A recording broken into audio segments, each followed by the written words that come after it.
Now, before we begin this particular exploration of truth, I want to talk a little bit about truth as an antenna, as a filter in language through which to collect certain patterns of energy that resonate with the truth.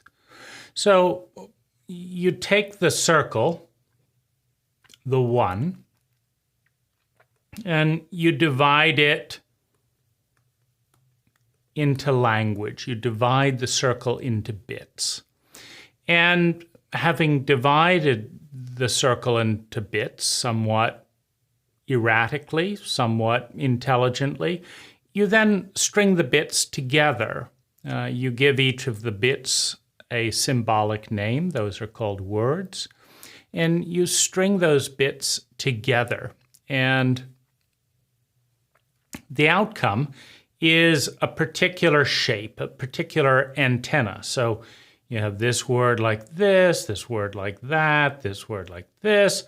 And there's a certain amount of energy and a certain kind of energy that will collect of the full spectrum of energy that's out there, that will collect through this filter into this bucket. And when you can create a filter, a truth, and find confirming, validating evidence in the bucket that one places to measure the truth, we consider it a valid truth. And when you can do something that improves your own sustainable well-being or that of others with the truth, it's an intelligent truth. However, and here's the caveat and why truth is so divisive. You can take the circle, you can take the sphere, and you can divide it in thirds. Why not? You can divide it in cubes. Why not? You can divide it in millimeters or inches or 1,000 other varieties of incremental slices. You can take the whole, the one, and break it into the many in an infinite number of ways. And you can give each of those ways a word. There's also a very large spectrum of energy out there to be captured within words. You can say the world is cruel, and you can legitimately capture a tremendous amount of cruelty and say that's true. You can say the world is beautiful, and you can create that filter, the filter of the world is beautiful, just various slices on the infinite continuum, and you can find little bits that fall into the evidence bucket. You can say humans are evil. You can say humans are the most advanced consciousness on the planet. You can say they are the least advanced consciousness on the planet. And you will find truth dripping into the bucket. So what's the point of truth if there are so many of them, and if so many of them are, in polarity or, seemingly in conflict with one another? Why should we look at this truth and what gets collected into this bucket when over here we have this truth and the truths that are collected into its bucket? Both are going to collect a certain amount of data. Well, one of the things that we need to escape is the chauvinistic paradigm of either or. Because what either or says as a paradigm is that one side, one half of all that is innately better than the other half. Male chauvinism is the chauvinism that basically says that men are better than women. Mr. Chauvin, a Frenchman, was actually introducing chauvinism as French chauvinism, that the French were irrationally superior to every other race, every other country. It didn't matter what the evidence was. It was a presupposition. And Mr. Chauvin was wildly patriotic in his version of elevating the French above all other people, not unlike every cult in human history, because very few cults of the more than 10,000 cults estimated to exist by anthropologists actually tell their population the truth, which is that we're one of 10,000, which means that if there is one good way, we've got a 9,999 statistical chance of getting it wrong. And so, you probably shouldn't listen to what we have to say. They're just norms that we reference because we reference them.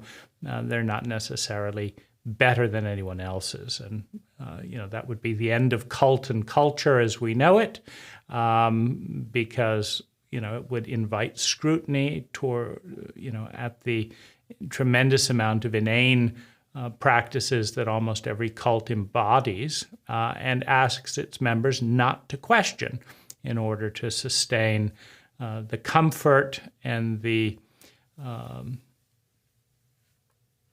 repetitive norm of the status quo, to maintain an identity, a pattern that is repetitive, if not intelligent.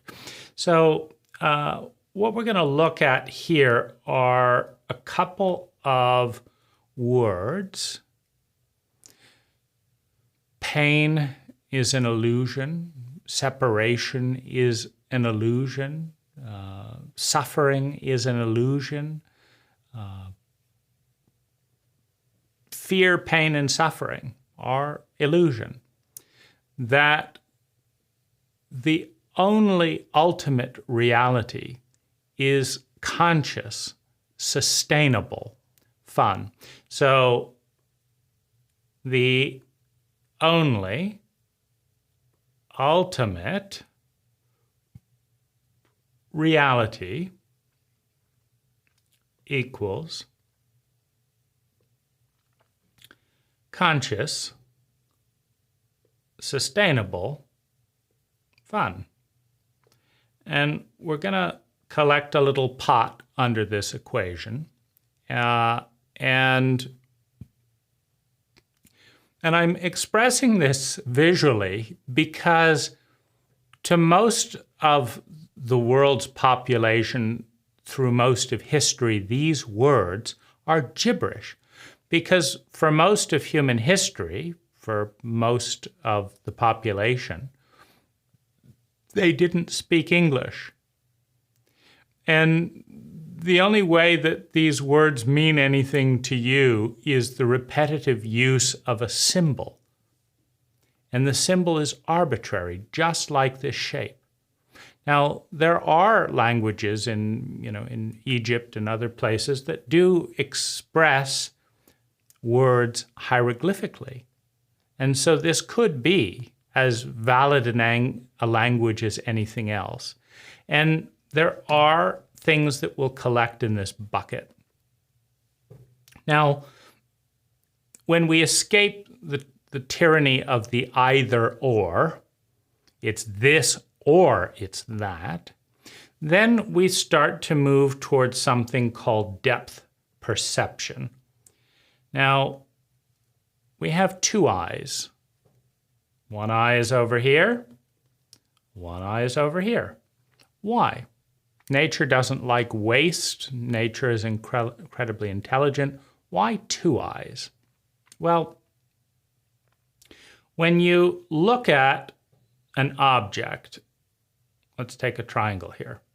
When we look at an object, this eye sees a little bit more of this side of the triangle, and this eye sees a little bit more of this side of the triangle.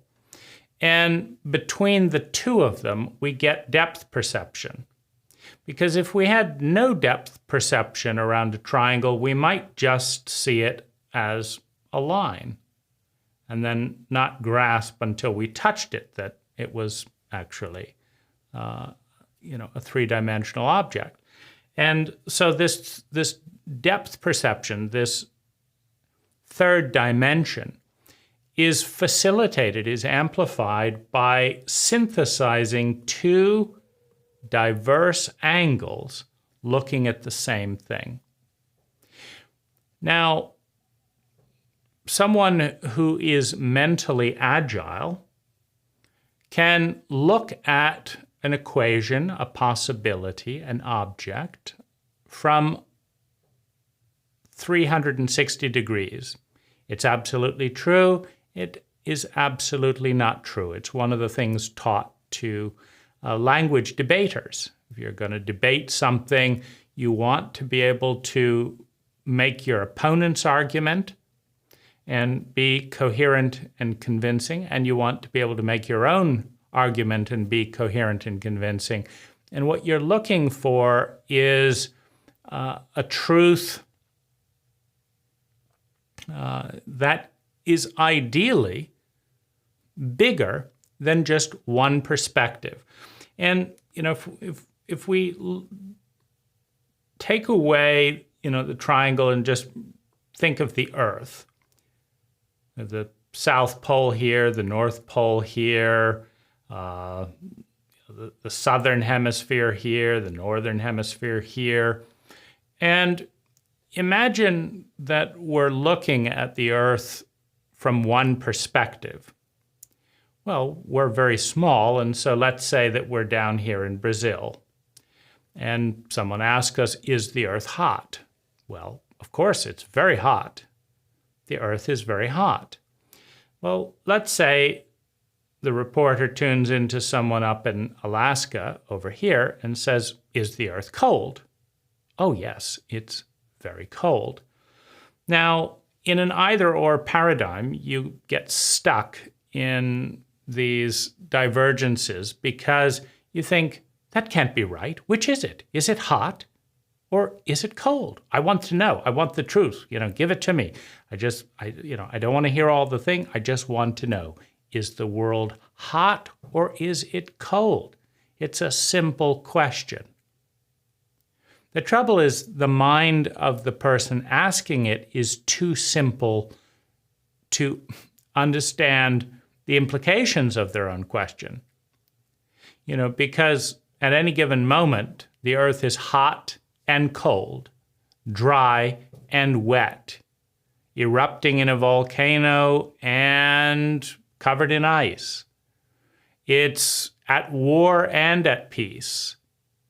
The Earth is all of these things. The Earth is intelligent.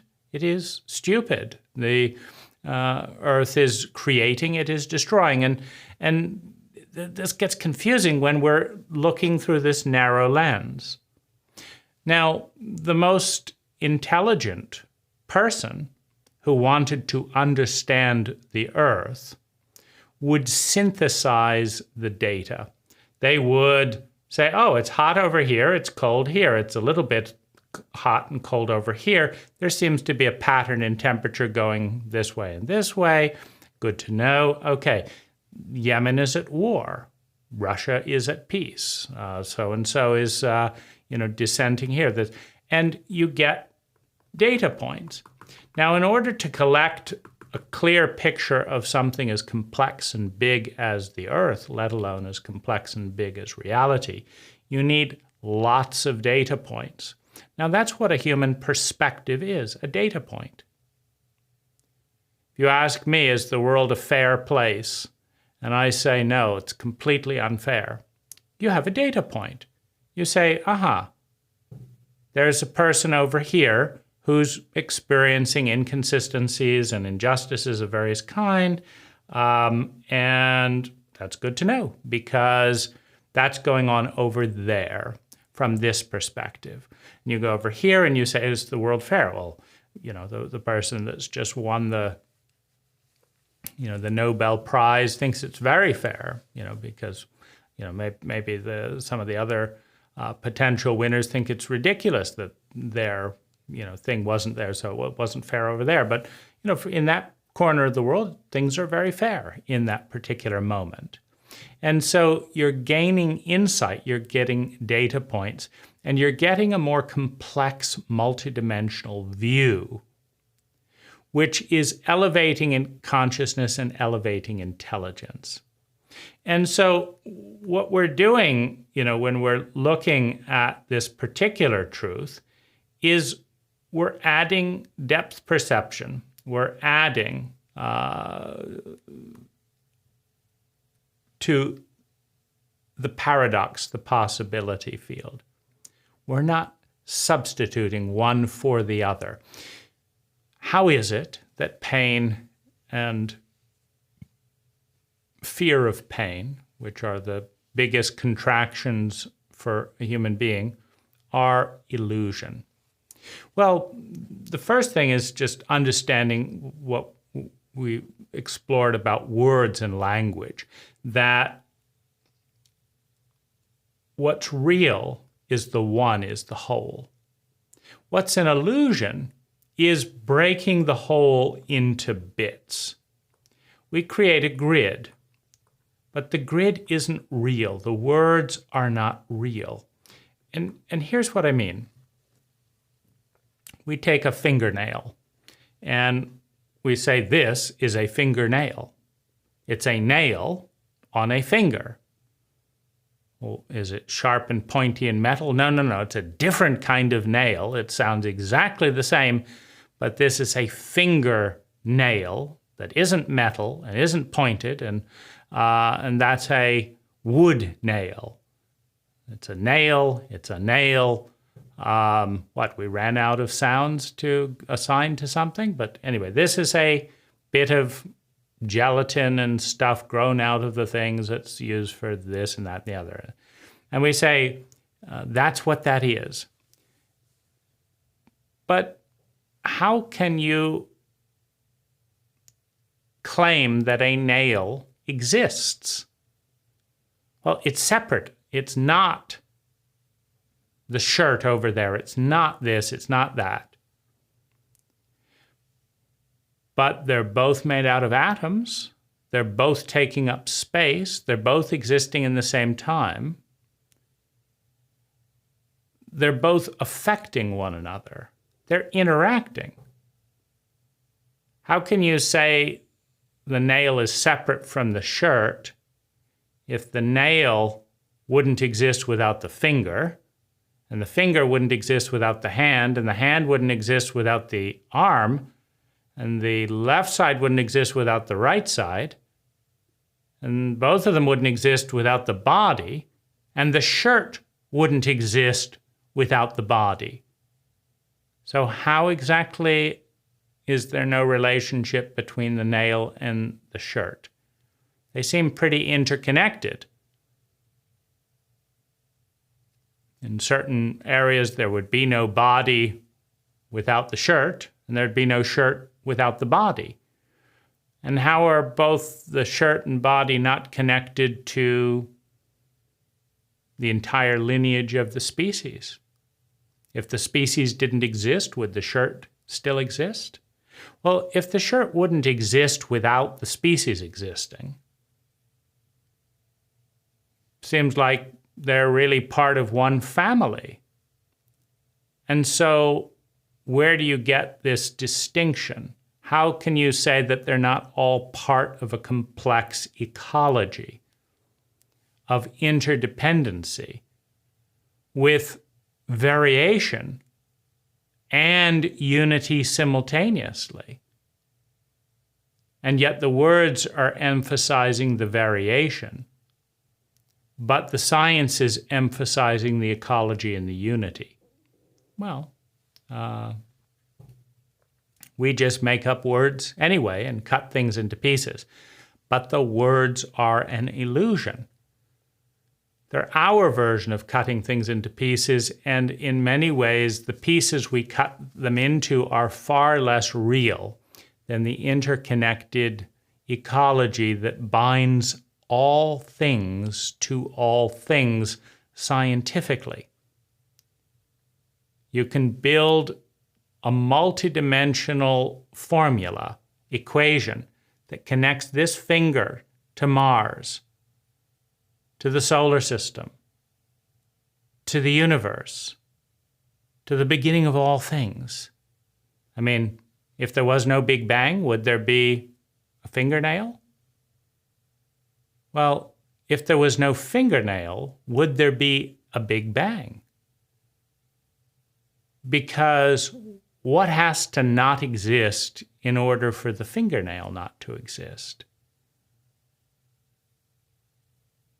Does the entire genetic code that produced the fingernail have to stop existing for the fingernail to stop existing?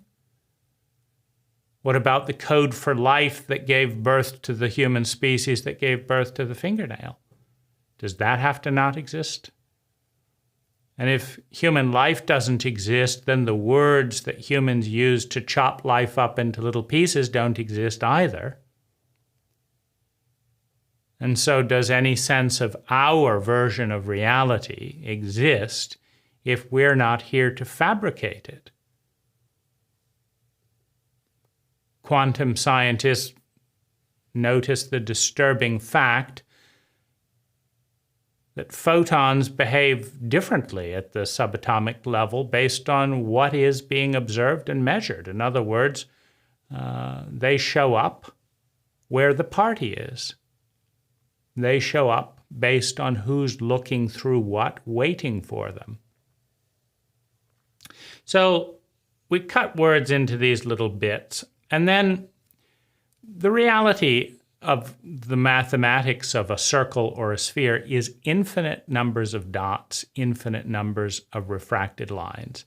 But we can't be conscious of all of those because all human consciousness is resting on the foundation of language, the little cuts we make to arbitrarily cut the whole into bits.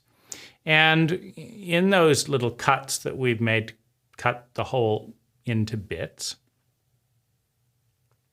we are conscious of the difference between this little box and this little box and this little box through contrast of the symbols that we invented. And in order to accurately see a circle rendered and refracted into 1 billion dots, we would have to have 1 billion words. And our mind, our consciousness lacks the RAM, lacks the bandwidth.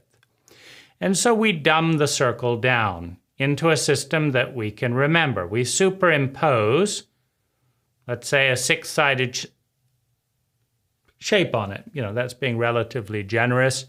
It is an infinite number of refracted lines and dots, but we say we'll break it into 5 pieces. Now, if we're really crude, we'll just break it into 1, called the knowledge of good and evil, polarity. Right and wrong, good and evil, right and left, black and white.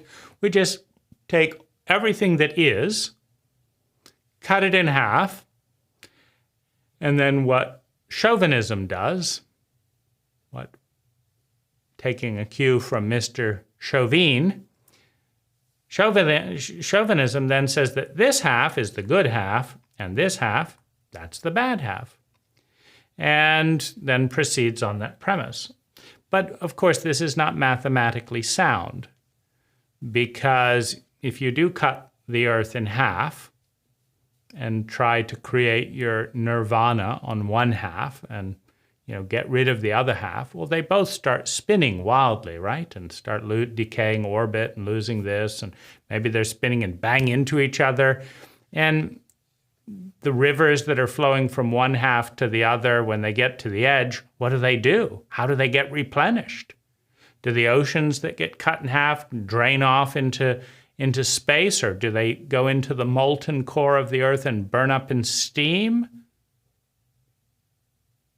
So it's absurd, scientifically speaking, to cut the earth in half.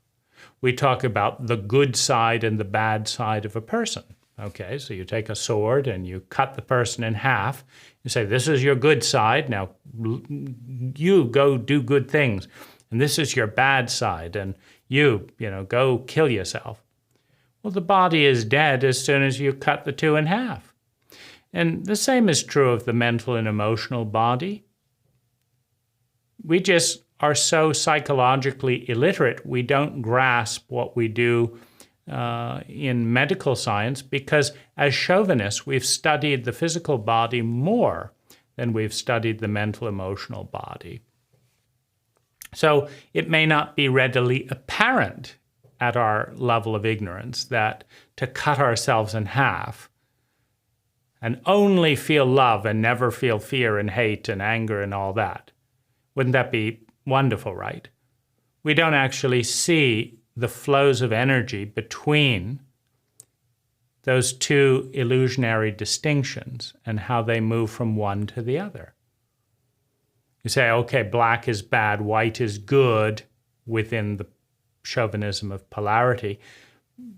But if you take away the black and all there is white, well, within human consciousness, it stops existing because we only become conscious of anything in distinction, in polarity.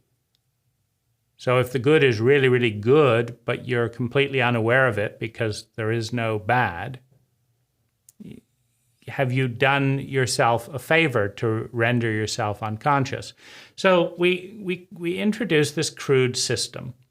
Now, the thing to understand with these systems is they're flawed. And they create pain, they create suffering. Because you can see these transit points. Imagine energy that's flowing around nicely like this, suddenly hitting a right angle. Well, it's a wake-up call. You're driving along, and then suddenly at 60 miles an hour, you take a right angle. Oh, it's jarring. You wake up. So consciousness gets elevated, you pay attention, but it's a painful ride. You're getting elevated through pain. Well, human consciousness creates crude overlays of the grace of the wheel by introducing angles to simplify the system of the sphere of the circle. And the way that consciousness evolves is it starts by taking a circle that is like symmetrical and then cuts it in half. This is good, that's bad, that's all you need to know, and do what I say and don't ask any questions. But then that gets a little simple, right? Really? Faster is always better? Slower is always worse? What about when you're enjoying the experience? Do you want it to be over in a millisecond? Is that really... In other words, as consciousness develops and questioning, you start saying, okay, fine. In this situation, this is good. In this situation, it's bad. In this situation, it's fine. And that's it. You got maybe a 3 or 4-sided figure. And then your cult is heavily focused on one area versus another. But where is it going? Well, as you move towards intelligence, you move towards grace. Grace and intelligence are the efficiency with which time, money, and natural resources are transformed into sustainable well-being. Now, we have become more competent in the history of Earth's evolution. Slime had a certain competency. Fish had a certain competency. Birds had a certain competency. Alligators had a certain competency. Cats, owls, tigers, eagles had a certain competency. Monkeys had a certain competency. The human animal, apes, had a certain competency that was more sophisticated than slime, more sophisticated than birds. And human beings have more competency than human animals. And what's going on is an increase in complexity. An increase in complexity leading to an increase in specialization, leading to an increase in excellence. You think of someone who does brain surgery in their spare time, every 10 years or so, when necessary, they, put down the plow and the shovel and go into the surgery and okay, where was that again? Okay. Nope. Oh, I forgot. Pause. Sterilize the drill bit. Let's see. What was that? What was that last thing? I think I remember. Anyway, there's some gooey stuff in there. Now, when you take casual acquaintance with a practice, a discipline, and turn it into a 40-hour-a-week practice of specialized knowledge, you get an exponential increase in competency excellence through specialization. Well, you get specialization through complex systems. And it's hard to have complex systems. Imagine if you were a crocodile and you were performing surgery on another crocodile. Well, your operating system is the reptilian brain, and so you would not get near the knife because the reptilian brain is programmed to exploit vulnerability, to assess and exploit vulnerability, and to feed on it. And so you would not go to a doctor if the doctor was a crocodile. You would not go to the doctor if the doctor was a sociopath and might benefit in some way through killing you or not doing a very good job or whatever it was. And so in order to get specialization, you need trust. In order to get trust, you need empathy and trustworthiness. And so you need the human being capable of generating that level of empathy and trustworthiness, leading to trust, leading to specialization, leading to vulnerability. It is a profound evolutionary leap. Now, we're moving from the reptilian brain with its fight, flight, freeze, traumatic protocols to the human brain with trustworthiness and trust protocols, and in the process moving towards more and more specialization. Now, the more specialization you get, the more excellence you get. The more excellence you get, the more abundance you get. The more abundance you get, the more pleasure, the more joy, the more trust and trustworthiness you get. Because there is an ultimate and infinite amount of energy. This planet couldn't make a dent in the energy of the solar system, let alone the galaxy, the universe, the multiverse. We cannot begin to consume all of the energy out there. It's immense. But if we are incompetent, if we lack excellence, if we lack specialization, we may starve in our inability to access the infinite energy around us. And in a scarcity mentality, we create pain, we create fear. And when there is pain and fear in a scarcity mentality, we create the illusion of an either-or paradigm. Either you live or I live. There's only one apple. If you get it, you live. If I get it, I live. That's a scarce reality born of incompetency, born of distrust, born of a reptilian program. Love, trustworthiness, trust is just the opposite.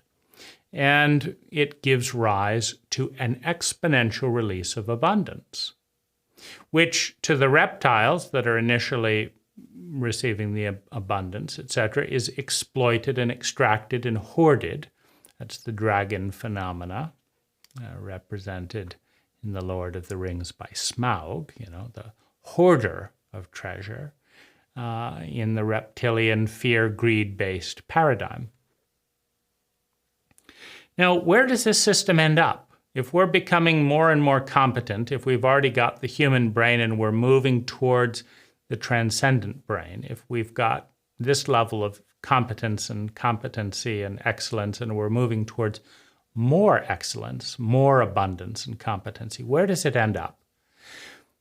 The inevitable end in the evolutionary curve that we're on is towards so much energy being available to do so much, so competently, that we cannot keep up with the amount of abundance available to each one of us.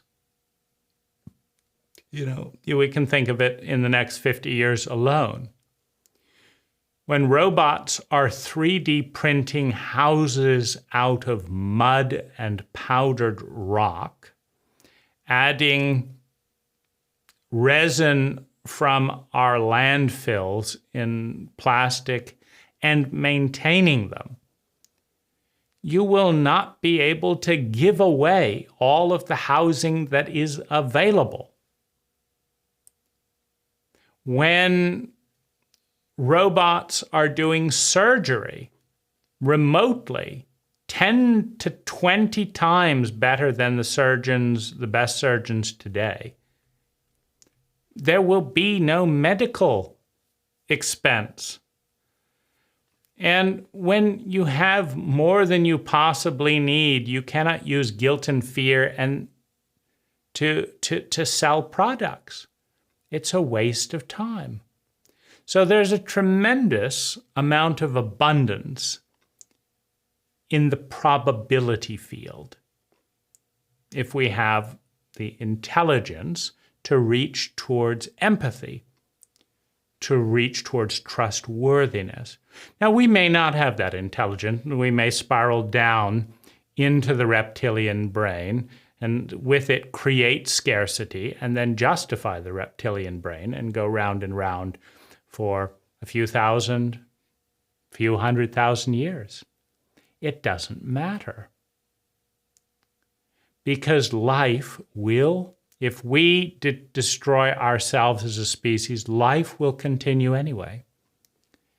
And another species that develops beyond the reptilian protocol, the human protocol, towards transcendence, towards that being one, that maximal specialization of spontaneous grace and abundance, is inevitable because it's more intelligent, because it's more fun,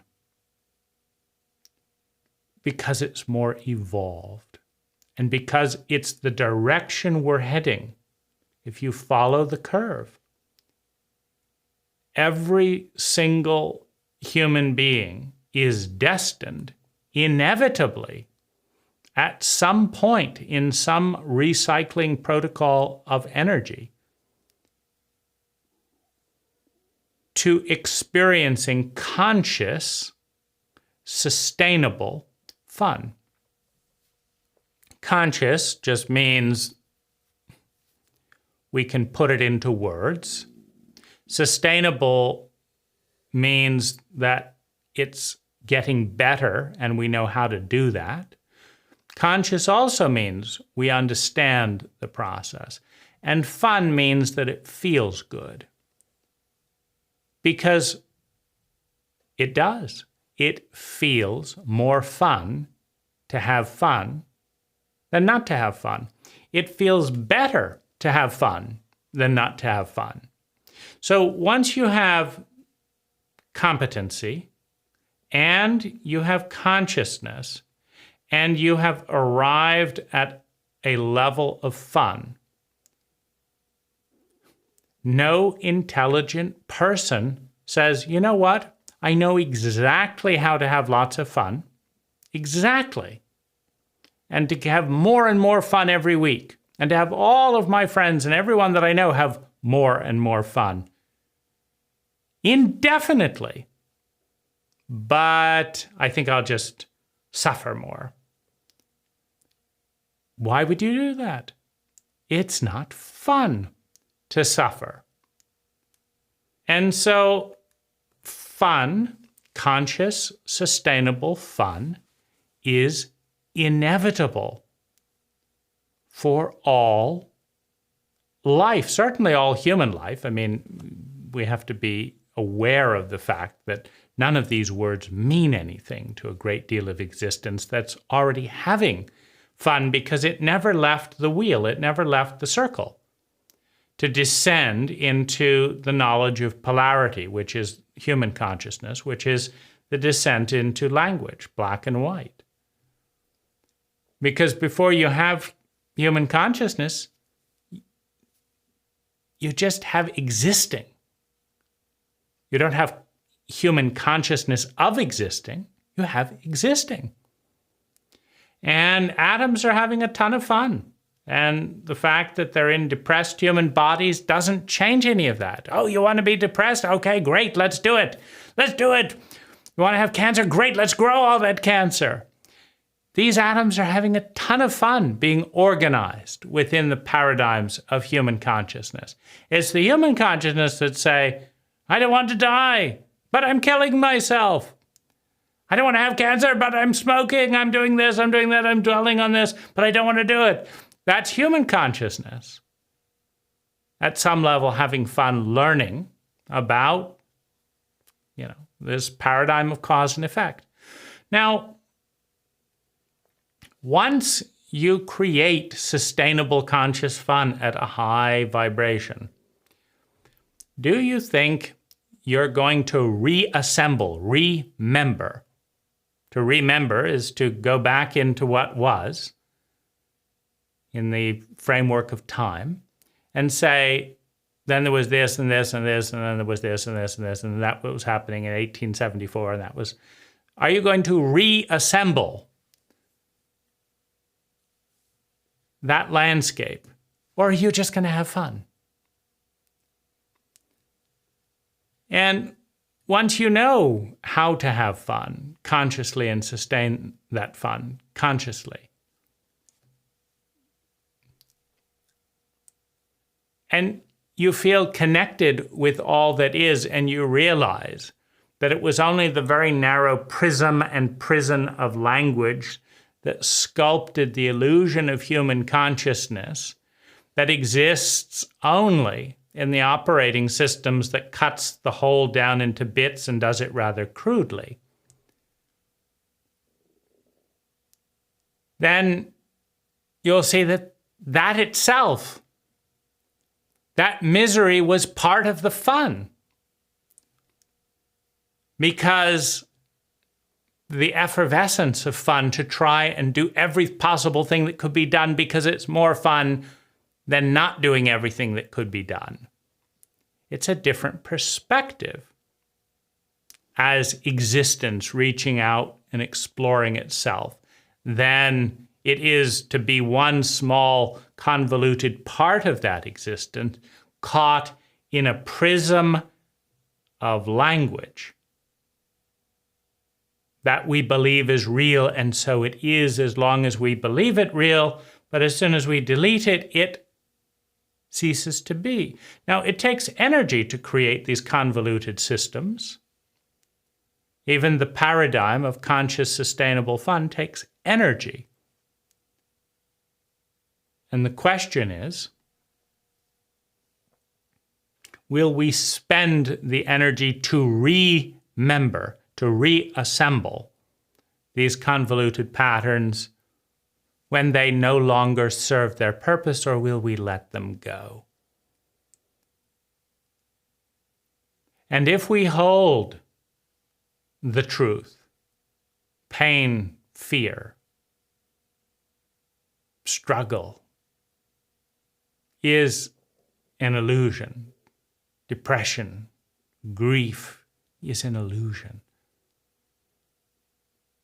and that the only ultimate truth is conscious, sustainable fun. That evolution will propel us towards conscious, sustainable fun, and once we arrive, it will be more fun to stay there than to go back, and because we are conscious of how we got there, and it's more fun to be there, and we know how to be there and be even more fun, we'll just keep having fun.